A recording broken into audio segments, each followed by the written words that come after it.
Welcome back to S&S Grills, everybody. My name is Mike from the Everyday Barbecue YouTube channel, and today I'm going to be showing you the best method to the perfect barbecue chicken, and we're going to be doing this cook out on the Slow N Sear kettle.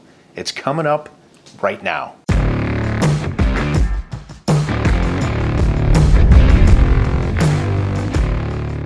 Welcome back to the channel, everybody. We really appreciate all your support, and if you haven't subscribed to the channel yet, please consider hitting that button down there.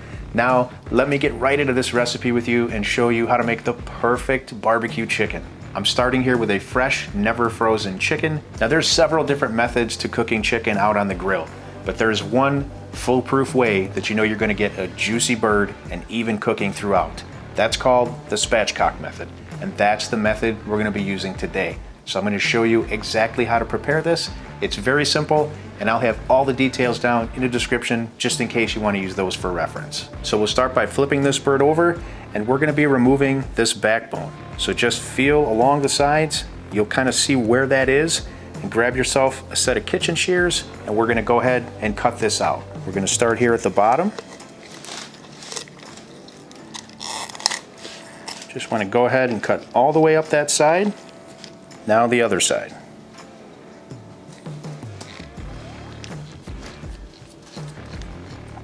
And there we go, it's that easy. Now don't discard this because you can use this to make some really good chicken stock. So once that backbone is removed, we're just gonna flip this over, and then we just want to gently press down on the breastbone until we hear it crack.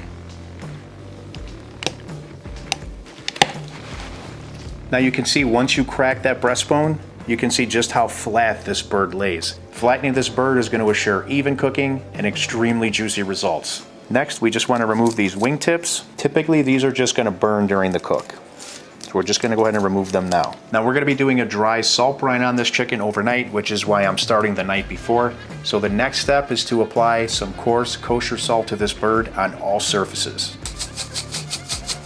And if you see any extra fat that's going to hang, just go ahead and trim that off.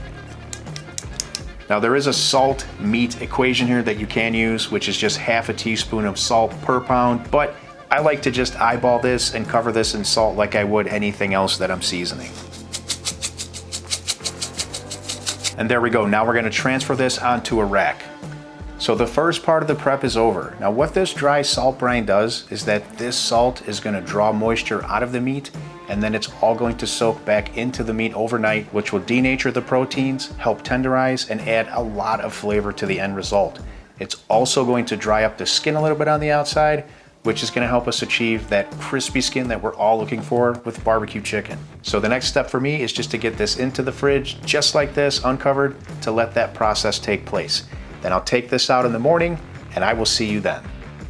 It is the next day, and you can see the chicken has taken on a lot more color, the skin has turned darker, and the meat has a reddish tint to it. This means the salt did absorb into this chicken.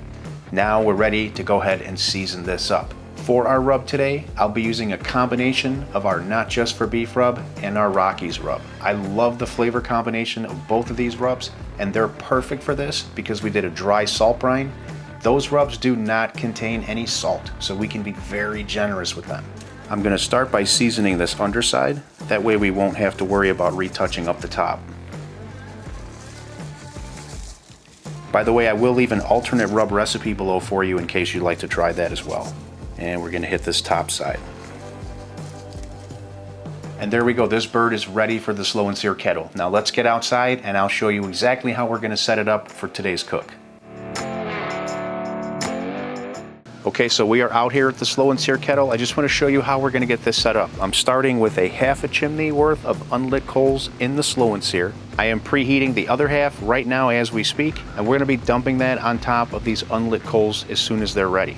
I do have my water reservoir in place, but I will not be cooking with water today because we're going to be cooking at a little bit higher temperatures. I also have my dripping griddle in place to help make cleanup for this very, very easy afterwards. And I'll be monitoring temperatures today with the S&S 500 remote thermometer. Ran that through the probe port, connected it to the grate, and it is ready to go. We'll also have another probe going into the chicken once we get it on. Alrighty, our coals are ready. Let's get these dumped in. We want to spread these out evenly. Now you may also add a couple chunks of wood to this cook if you like. Go with something sweet like an apple. Lid on.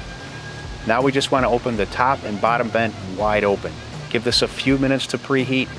Once we get to within about 75 or 100 degrees of the target temperature of 325, we're going to start choking these back until we get it dialed in perfectly. Now keep in mind there's a lot of environmental variables, but here's what my final vent settings look like. And so now that our temperatures are dialed in and we're burning nice clean smoke, it's time to get this chicken onto the cooker. Okay, so the chicken is on and I have a probe in the deepest, coolest part of the breast. It's very important to make sure that your meat probe is monitoring temperatures from the deepest, coolest part of the breast. We will double check this later before we pull it at our target temperature of 160 degrees Fahrenheit. We're just going to get this lid on and we are officially cooking. I'll check in on this in just a little bit and I'll bring you back at that time, show you our progress. It's been right around 45 minutes. Our chicken is at 110 degrees Fahrenheit internal temperature. Let's check in on it. So this chicken's taken on some great color. The skin is beginning to crisp and everything's going perfectly at this point. I'm gonna go ahead and get this lid back on. Now we're just waiting for this to hit our target temperature of 160 degrees Fahrenheit internal. I'll bring you back as soon as we get there. Okay, so an hour and 35 minutes roughly has gone by and we just broke 160 degrees Fahrenheit internal temperature on this chicken. And I did double check that with an inch 3 thermometer just to make sure we're safe in a couple different locations. Now also double check your dark meat, make sure that that's 10 to 15 degrees higher roughly than the breast. Now it smells incredible out here and it is time for us to pull this, get it onto a cutting board and get inside for the taste test. I'll meet you inside.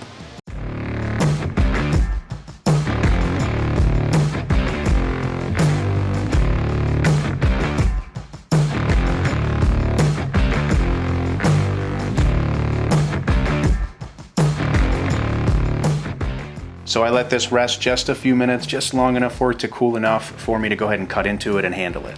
You can see we have beautiful color, and I hope you can hear this. We've got nice, crispy skin. This is what we're always after when we're doing chicken outside on the grill. No more waste of time. Let's go ahead and get right into this breast.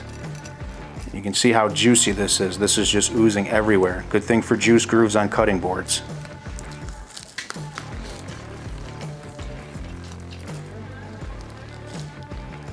Just take a look at how juicy that is. Incredible.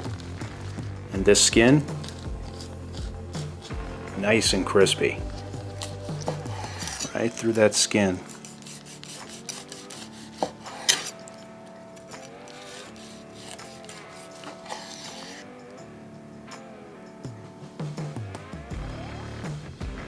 Now I'm going to get some of this with the skin here. Cheers, everybody. Oh my goodness. Cheers again. So that chicken has a nice smoky flavor. It's incredibly tender, incredibly juicy, and that skin, oh my goodness. I'm going to encourage you to try this one at home. If you've got kids at home that don't like to eat bone-in chicken, make this for them, and I promise you that's going to change. Once they get a hold of some of this skin and some of this juicy chicken, they're going to be hooked on it forever. So that's a wrap for today. Thank you so much for hanging out with me today. I really appreciate it. Take care till next time. Remember, 2 zones are better than 1. And I'll see you on the next video.